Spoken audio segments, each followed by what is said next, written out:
آج اس وقت پوری دنیا کے اندر جو مغربی تہذیب ہے، مغربی کلچر ہے، جو مغربی سوسائٹی ہے، وہ یہ چاہتی ہے کہ دنیا کے اندر بے حیائی کا فروغ ہو، دنیا کے اندر بے شرمی کو بڑھاوا دیا جائے۔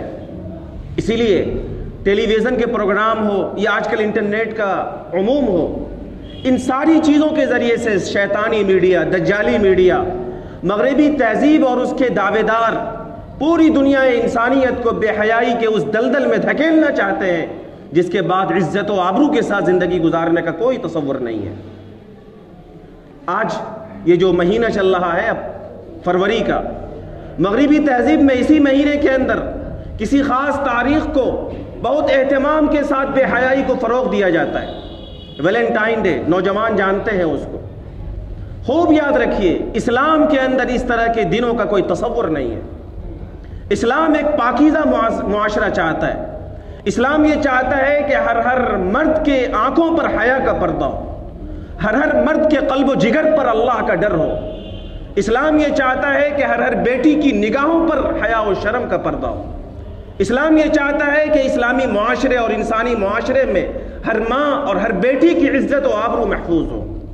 ایک ایسا معاشرہ اور ایک ایسا پاکیزہ سماج جس کے اندر کسی نوجوان کی جرت نہ ہو کہ وہ کسی بہن اور کسی بیٹی کو گندی نگاہ سے دیکھے، اور کسی بیٹی کو یہ ہمت نہ ہو کہ کسی نوجوان بچے کی طرف یا کسی مرد کی طرف بے حیائی کی نظر اٹھائے۔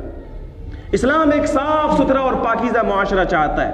اسی لیے اسلام نے نہ صرف یہ کہ بے حیائی سے انسانوں کو روکا، صرف یہ نہیں کہا کہ اے لوگوں بدکاری مت کرو، یہ نہیں کہا کہ زناکاری مت کرو، بلکہ قرآن نے کہا لا تقربوا الزنا انه كان فاحشہ وساء سبیلا۔ اے لوگوں بدکاری سے بھی بچو اور بدکاری کے طرف لے جانے والے راستوں سے بھی اپنے آپ کو بچاؤ۔ وہ تمام راستے جو انسانوں کو بے حیائی کی طرف لے جائیں، وہ تمام کام جو انسانوں کو غلط کام میں مبتلا کر دے، وہ تمام اسباب جو انسانیت کو زناکاری اور بدکاری کے دلدل میں دھسا دے، ایسے تمام کاموں کو اسلام نے منع کیا۔